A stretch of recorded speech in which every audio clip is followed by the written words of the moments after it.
Look at this, everybody, look. Doesn't that base look familiar? Hey!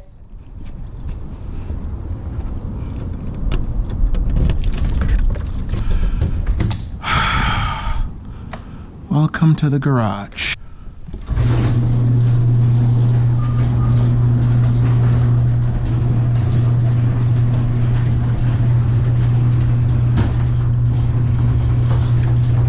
I think I'm just gonna talk a little about the Civic today. I don't think I have a current video update in this car, so as lazy as I am, I'm just gonna briefly go over this today. But I need to warm up all these cars and move at least this one out to have space to move this over to jack it up and go underneath.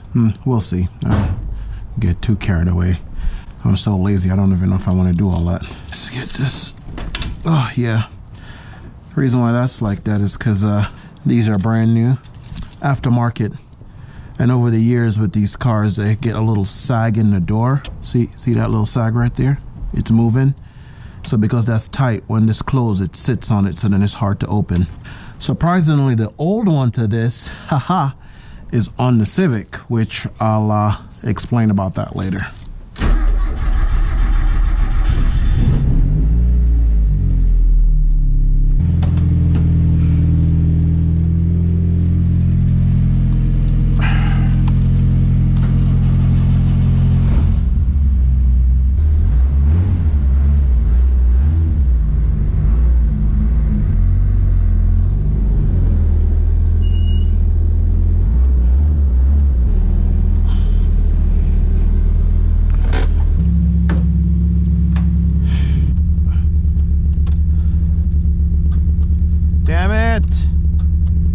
I gotta jump it because this stupid thing won't start sometimes.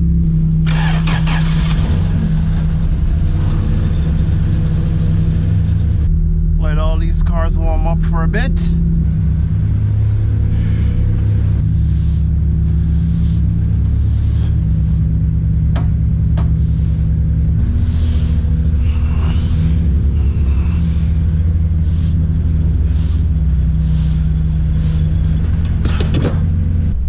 Gonna turn you off for now so I can hear, and sadly turn you off as well. See, that should be like that sometimes. I've yet to figure out why. I've changed out this freaking ignition. It's not the starter, but every now and then the shit just won't start. I think I'm just gonna have to go old school and just run a push button start and go cut all that out. But for now, it is what it is. Where should I start? You know what, actually, I'm probably gonna go ahead and just jack it up underneath without going underneath. I just want to be able to show a few things. This is a 1991 Honda Civic SI. These were made from 88 to 91. 9091 being the facelift version, which is what this is. If you're watching this video, I don't actually explain that to you, but just for commentary's sake, I'll just go ahead and say that for those who don't know. I'm gonna be lazy, so let me get my blanket. We're gonna start off with this piece right here. I don't know if the camera is showing it. Wait, so I'll start off with this. Only reason because I brought it up already. Reason why this is here is that anyone know with these chassis, when you lower them, these arms bottom out here, and it, you know, it's super noisy, and also it's just kind of rough. And you can see the indentations, like it hits it now, but unlike before where it used to just sound horrible, now I don't really hear it anymore. So for any one of you out there who want to be able to, you know, drive your lowered EF chassis, whether it be a sedan or waggle van or whatever, from lowering it, you can pretty much just use this piece here that I'm talking about. I'll show you on the inside. It's a factory hole that's there, and it's one bolt. It has two holes, but it's one hole. You can make 2 if you want, but 1 is sufficient. That one's just kind of covered up, so that's why I'm just showing you this one.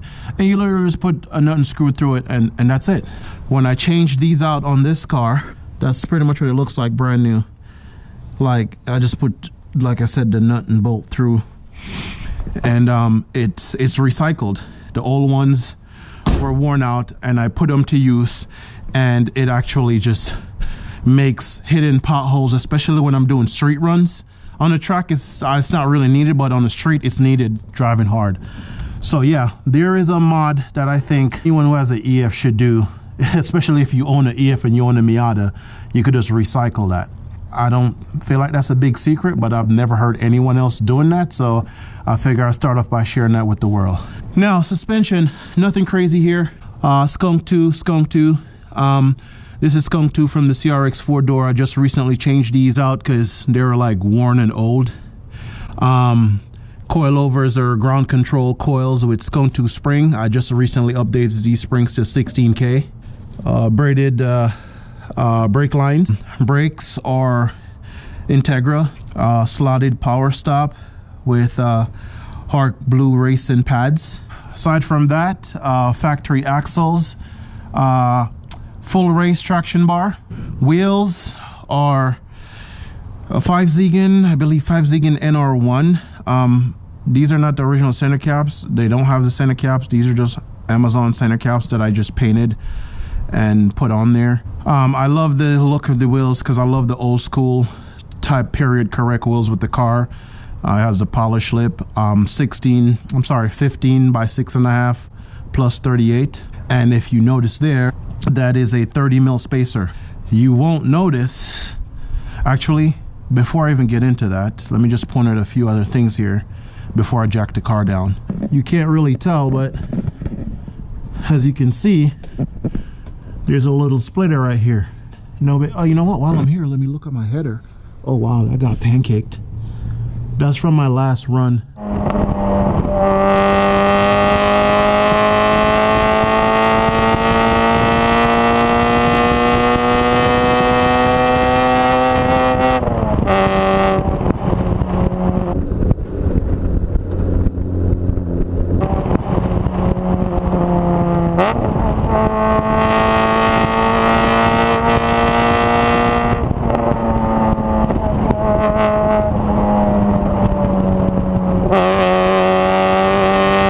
Surprise me, it's not as bad as I thought, but that got pancaked. Anyway, I'm getting sidetracked, oh my god. So back to this. So I have this nice little splitter here. It's not necessarily for like, you know, downforce or any of that stuff. It's mainly for the custom lip. Like the point of it is to hold it firm. Chart speed lip that I cut, so the whole lip came curve under, came around, and I cut this portion of the lip out. Why I did that? Because I like DIY stuff, and it's just I wanted a lip, but I didn't want that lip, and I bought the SI replica, as you can see here, and that wasn't enough. I just combined the two. I put this on, cut that out, put it on here, put it on, but I found out that at high speed, because there's no real support, it started to like just, you know, flex from the wind, so I figured that would be a nice little support. What else before I come down? This little piece you see here, it's just a piece of plastic, and the reason being because the liner is not inside. Like rocks would kick up and get caught in between the door, and every time I open the door, like those are rock trips from grinding. There's one little rock right there, and that's why that's there. This is a piece of the bumper from the MR2 bumper, which I won't talk about in this video. I'll talk about when the time's right for that. And then this, you might not notice too much, that's a side skirt. And this side skirt is from Integra, a 94 and up. And I pretty much, you can see right here, this is pretty much bolt in. So all I did was measure it up. It was a little bit longer, probably about out to here. I trimmed it down. This is a piece that you find from AutoZone. God, I'm out of breath. I just ate and I'm bending over. Sound like a fatty. You can find it at AutoZone or any one of these auto stores, and it's designed to go right here. You pretty much put it here and it kind of protects your paint or whatever, but I use that for any time I cut anything. I put it over it to make it look smooth. So that's what that piece is. And all I did with this, I cut this in the internals, and then underneath just have screws. 1, 2, 3, 4, and then the one on that side. I hope I don't have to go under the car again because I'm about to jack it down. I guess I could take a quick look at the exhaust while I'm under here. The header, Skunk 2 V2, which is like based off the Toda B style header, so it doesn't sit that low, even though I already pancaked it. It's a 2.5 collector connected to 2.5. Resonator, that's the ultra quiet resonator, vibrant resonator. And actually no, sorry, that's the ultra quiet. Yeah, I just add that in there the other day. So that's a 2.5 opening. That's another high flow muffler, 2.5. So 2.5, 2.5, and all the piping are 2.5 all the way out to the back. Once it gets to the curve here, it becomes 3-inch and comes out, you know, with my little angle right there. I think I'm done with underneath the car. So now I could jack it down and go back. I was at the spacer and then I got sidetracked. So the wheels are the same size all around. There's a 30 mil spacer, but if you get a good view, I mean, you can't really, it doesn't look like there's a 30 mil spacer because the fender looks pretty stock, right? In the back, if you look, you can see tucks in a little bit. The back has about 2.2 degree in camber, and the front has like 3.7 in camber, but you notice has a little bit of poke there, but it's actually way more aggressive than that because what I did, rolled and pull each side slightly by hand, because these are aftermarket fenders, they're not OEM, so they're like super soft. Even though it has a little bit of poke, when it compress, it fits right in. I think I have a picture of me like testing, stepping on it with a card in there. I had my lady put a card in there while I tested. So if I could back up and look, you know, maybe you could see from here, but it has an aggressive stance in the front, but at a quick glance, it just looks pretty factory, and that's what I was going for. I wanted it to be subtle, because what I wanted a wider track in the front for better grip. I don't like understeer in a front wheel drive car, but I wanted to also be able to rotate the wheels without having a different set of wheel. So that's what's going on with suspension. I already explained the brake, explained the spacer. In the rear, it's a SI, so it came with, you know, rear disc. Now I could just continue with the exterior. So I'll also go over the custom intake. This pipe in here is an intake from a CRX that I cut up and pretty much cut a hole and have it running, coming through for a cold air. This is no rocket scientist. I don't feel like I need to really go in detail with that. That's pretty straightforward. I'll leave under the hood for last, so I'll get back to that later, but I'm just going over cosmetics. So these mirrors are actually replicas of the Spoon with the blue tint, but this is like early 2000. This is when replicas were like really, really good, because a lot of people see it and they wonder, yo, what's that? Like, you could tell it's a Spoon replica, but it's like nicer than the current ones you buy nowadays. This is off Cameron's purple hatch. He ended up taking it off because I put a DIY GGM custom on his. And I was gonna do the same thing again, but these were really solid, good mirrors that he just didn't want. So I was like, okay, I repainted them white and put them on here. So that's not even a DIY, but that's the story about the mirror. Coming around, this car, even though it's the SI, it came with the 88, 89 bumpers, which were black because the last owner wanted the JDM look because it had the thicker piece here with the indentation. And then he also had the moldings to match, which the moldings were kind of not on there right. When I got the car, I just started to make it my own. So I took all that off and then I switched the bumper to the correct bumpers and repaint both the front and rear bumper white with just some spray can, nothing crazy. This is electrical tape. I just got tired of looking at the holes. I don't want to try to like spot weld and grind and body work and all that. For me, everything is about cost effective. So I put the black tape on it, and when I did, it was a test and I was like, oh, I like it. And then I just left it. I was like, looks good enough to me. Oh shit, what's wrong with me? I was in the middle of talking about the fender and totally forgot about this little part right here. This again is a DIY. So all I did here was pretty much just made a mark, cut it, put my little piece of tape on it, block this off, and paint it to give it a little bit more like definition. And you can see it's functional. Like that's for cooling from the brakes to get all the hot air inside out. So that's what that's about. Man, that's like my favorite thing. I forgot to talk about that. The bumper is cut. Most people cut it, this line here.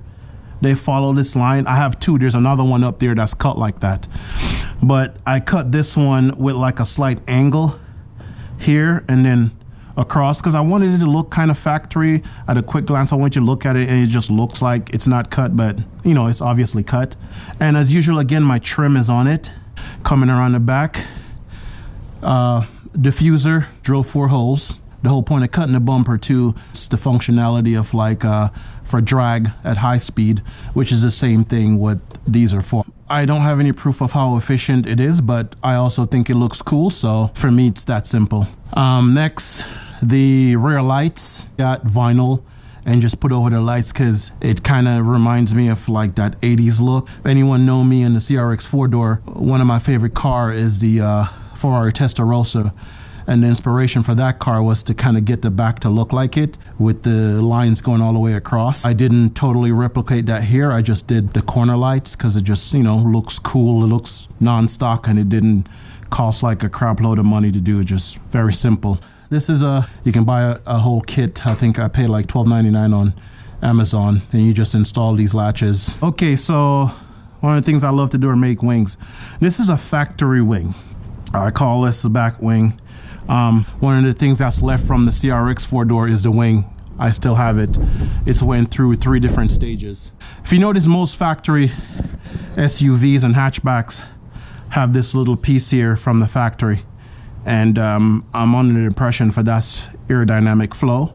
So that's kind of where I started the whole thing from the old wing. And then I just named it, you know, the bat wing because it looks like a bat wing. So that's where that came from. This gurney flap is actually the original gurney flap from that wing I took off and put over here. There's quite a few pieces of the old car on here. Most of it is mechanical underneath, a few cosmetic. This is one of them. This metal that I cut and made the side parts for the factory wing, and all I did here is what most people do is that they unscrew. There's 2 screws here, 2 screws there, and most people unscrew it and then they put like washers on the front part, so then it just kind of give the wing like a nice little raise.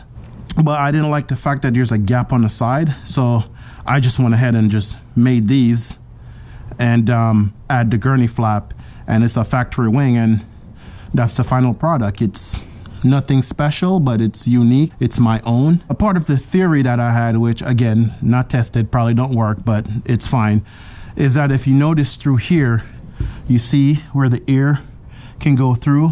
When you lift this, you get more opening. And realistically, downforce, proper downforce is actually underneath the wing on any car. So my theory is that if I could open this up more to get better downforce out the factory wing, can I prove that that's the case? No, but that's the theory and I like the way it looks, so it works for me. This is an SI, but I took the interior out and I sold it. Got a race Momo over there, and this is an actual DX seat. Now, most people are gonna be like, it's an SI with a sunroof. Like, so why is that a race car? Well, honestly, when I bought this car, I had no plans on buying it, but I bought it with the cage and a bunch of stuff and a swap in it pretty much for $3,500, and I ended up selling the wheels back. And so realistically, I paid $3,000 for a GSR swapped car on coilovers with a roll bar. It being an SI, I was like, whatever, you know, it was cheap with all the stuff I got for it. So that's how I ended up with a sunroof. Strangely though, for driving purposes, when me and my lady are on adventures, I love the fact that it's there. It's convenient. Like, it's nice to have it when we're going through scenic places and we want to look up, we just kind of look through. So it wasn't planned. Functional race-wise, it's, you know, you don't want that, but it's not a true race car, so it's fine. Like, we take it on adventures, ended up loving that it's there, and now I just wouldn't do without it. Most of the time, this car is either at the track or out doing solo run. Early Saturday mornings I like to go out and I'll probably do like a Tacoma loop, which is something like I created.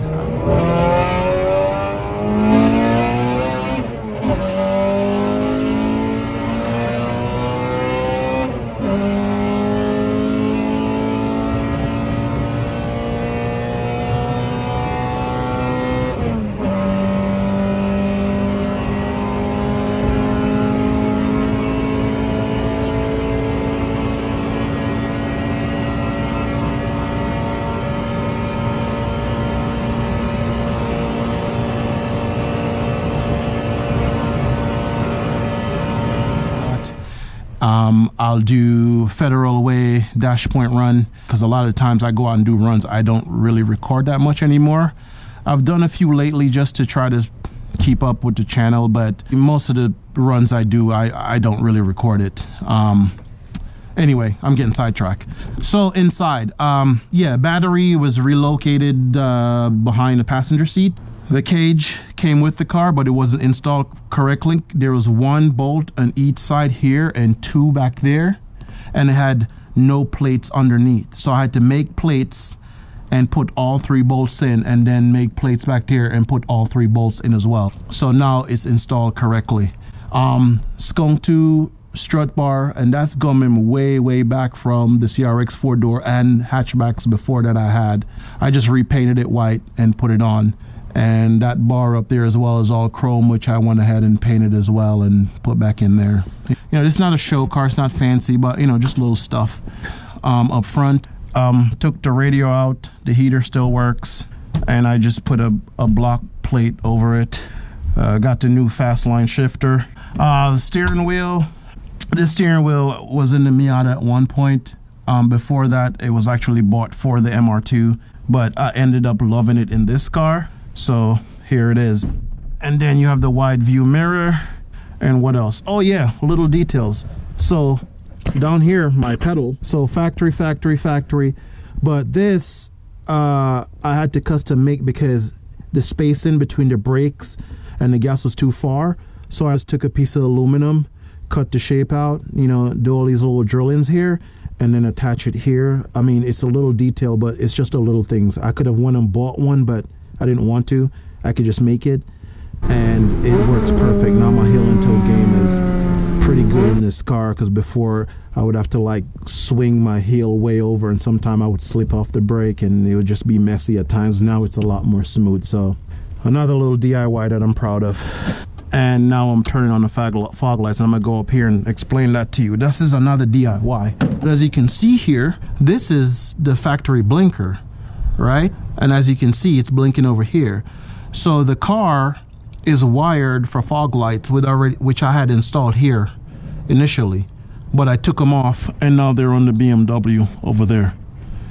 So I was like, man, I still want fog lights, but I don't want big lights anymore. I want it to be incognito. So I was like, okay, I know that people do this where they use this for fog lights. So I did that, but I was like, I have the blinker here, which I could use, but I was like, man, I still want the blinker. The wiring was already there for the fog light, so all I did was just cut and attach it to this bulb here, and then I got these bulbs and then attach it to the factory blinker. But I originally had it in here. You could probably see a little hole there, but it was too close to this, so if the fog light was on, you could barely see the blinker, and I wanted it to kind of stand out. So I went ahead and put it over here, because there's like a slight separation, so this way you could kind of see it blinking separately from the fog lights being on. I know that was kind of brief. I think someone had asked me about that, and it's one of those things I probably should have made a video for, because you know, someone had an interest. But for me, I don't like to make videos when I'm doing DIY stuff. Shit, I'm even having a hard time making this video right now because I just don't really have the desire to. I literally just love driving.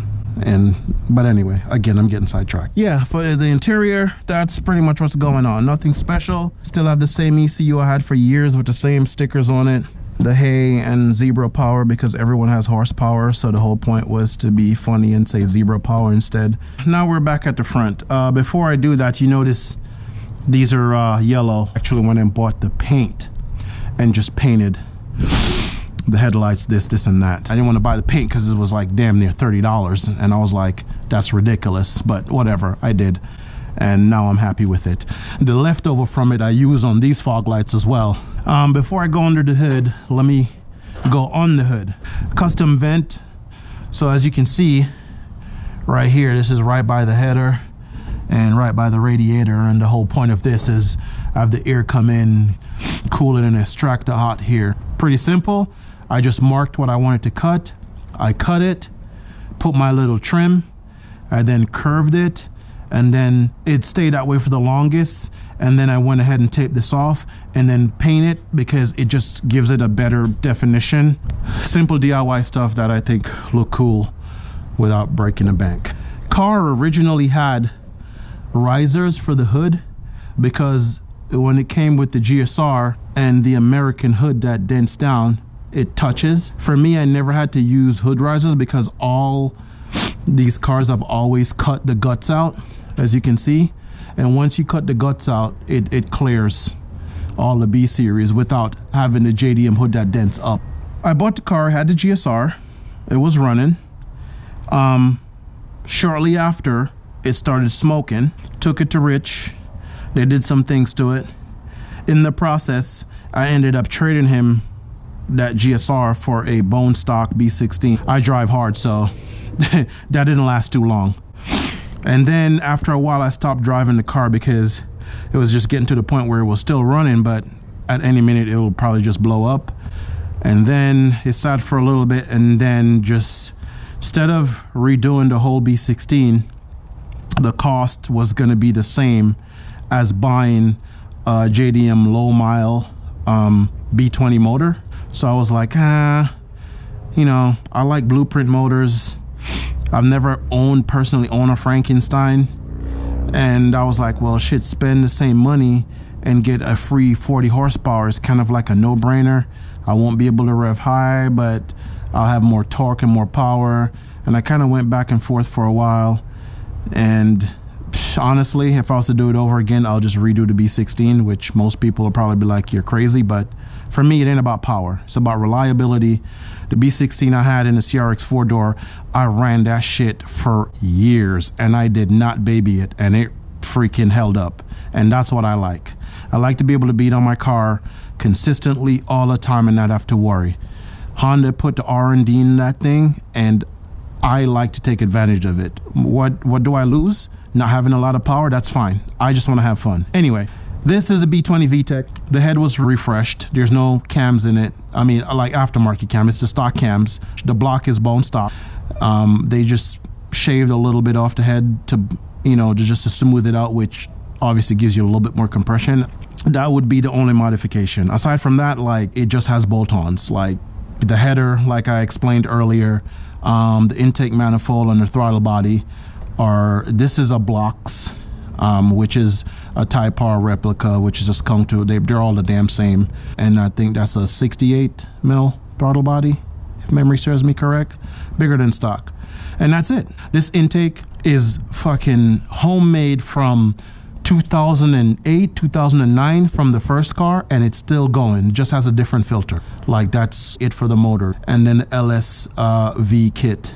My idea was to just be cheap and simple, and I was like, I'll just throw this on here and just go racing. But I learned for the driving that I do, I have to spend more money. This is after it was already installed, which I was not aware, because most people with Frankenstein drag race, and while I'm running in straight line, I don't have any issue.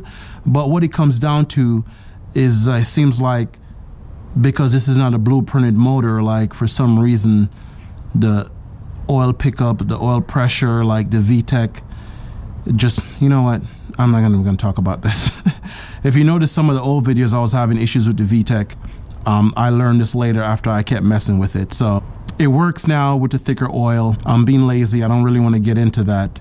That's the motor, simple setup.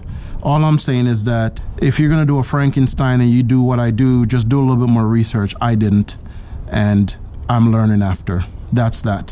What else is going on DIY here? I have an oil cooler, which was only installed because I was trying to solve the problem with the VTEC. I didn't have this cover and I couldn't get it from Honda. It was on back order or something. So what I do, get a piece of metal, bend it, and install it right here, because these lines are running right next to the timing belt. And you know, even though I had it strapped up here and it wasn't close to it, obviously I wasn't comfortable with it on the timing belt, because that's just not smart. This contraption here looks a little funky, but it's homemade shit, and it's pretty much a brake brace. You see it's pushed up against the master, and the whole idea is pretty much what the aftermarket one is made for, and I made that from pieces of stuff hanging around the house. It's two super thick aluminum L bracket that I cut. This is one piece, and this is the other L, and I attached it here, and then made the piece there, and it's pushed up against it, so when I step on the brakes, this prevented from moving. This is all factory. It's still the SI Master. It's not upgraded to Integra or anything, so me being lazy and cheap, this was a free fix to help keep the brakes to not be mushy under consistent use. So I had the matching strut bar front and back, but the front one I gave to a friend. Another friend took this off his white SI after he gave it to his brother and gave it to me. I don't even know what brand it is. I think that's it for under the hood. Oh, the radiator is skunked too. Tranny is the old tranny. It's the SIR2 tranny that was on the SIR 2B16 from the old car. So it has the factory limited diff in. Passport mounts that I've been using forever. That's that. Oh yeah, I didn't give the spring rate. Oh, it has sway bars, that's right. It has STS sway bars, which I've had from the old car for like forever. Same ones, front and rear. And the spring rate in the back is 12K. They're skunked too as well. Yeah, because I gave the front ones, which were 16, the rears are 12. And yeah, the brake pads in the back also Hawk Blue. I think I talked about everything. Oh yeah, this is custom. I mean, nothing special. You see the stickers, that's the roof of my old car that I cut up and use as a heat shield to keep the heat away, and put this piece on here so when you close it, it kind of helps to keep the intake part cold. So you have the cold air coming in and the heat staying away. So to keep the cold air in on track, try to keep as much of that power going. Oh, by the way, this car was dynoed at 200 wheel horsepower.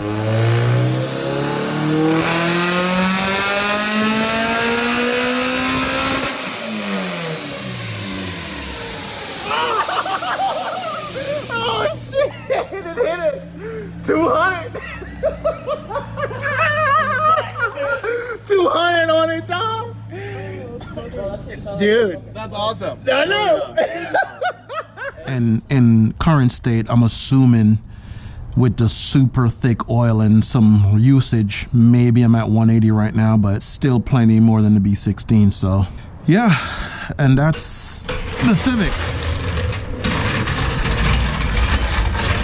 For driving footage of this car, there's quite a few videos on the channel, so I'll probably link some in this video somewhere. If you want to see it in action, then go watch those videos. This video is to pretty much just kind of talk about it a little bit. Initially, the car was just going to be a track only car, but I can never track only any car I own. If anyone follow my Instagram, they see that every single car I own, I go on adventures with my lady all the time. We come in here and we go, what car are we driving today? And whatever we feel like driving, we then decide, and then we decide where we going, east, north, south, or west. And then depending on what direction, then we figure out somewhere where we haven't gone before, or we revisit somewhere we've been to before, but just sections that we never checked out. So that's pretty much what this comes down to now. Like, it's not only the track only car anymore, because the initial idea was this was just going to be the track car, this was going to be the street car, and that was supposed to be a stance car and I was supposed to get a Subaru for like rally. This then changed from being a stance car because the suspension was on back order forever and it got delayed twice, and I got annoyed to the point where we were gonna sell it, get something else, and then we just decided to keep it and go rally with that instead, and say forget Subaru, because you don't have to have four-wheel drive to do rally.